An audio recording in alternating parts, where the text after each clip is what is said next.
નરેન્દ્ર મોદીના માર્ગદર્શન હેઠળ દેશવ્યાપી એચપીવી રસીકરણ અભિયાન શરૂ કરવામાં આવ્યું છે।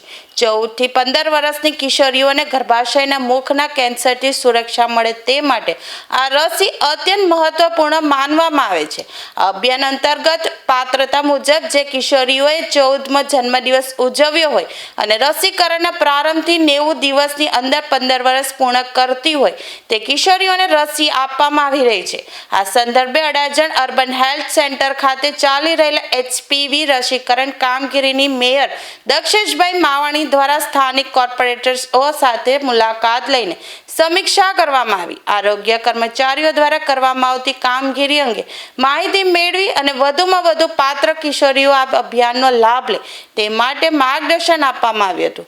સુરત મહાનગરપાલિકા દ્વારા શહેરના તમામ પાત્ર કિશોરીઓને અભિયાનનો લાભ લેવા માટે અપીલ કરવામાં આવી છે। સર્વાઇકલ કેન્સરની સ્થિતિ ખૂબ ગંભીર છે। તેમાં મહિલાઓના ગર્ભાશયના મુખના કેન્સર તમામ નોંધાતા કેન્સરમાં બીજા ક્રમે છે। મને કહેતા આનંદ થાય છે આદરણીય પ્રધાનમંત્રીશ્રીએ 28 ફેબ્રુઆરીએ અજમેર રાજસ્થાનથી આ રસી વિનામૂલ્યે આપવા પ્રારંભ કરાવ્યો છે।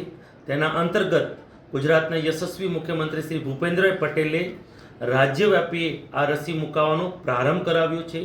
મને કહેતા આનંદ થાય છે સુરતમાં તમામ આરોગ્ય કેન્દ્રમાં આ રસી મુકાવવાનો પ્રારંભ થઈ ગયો છે।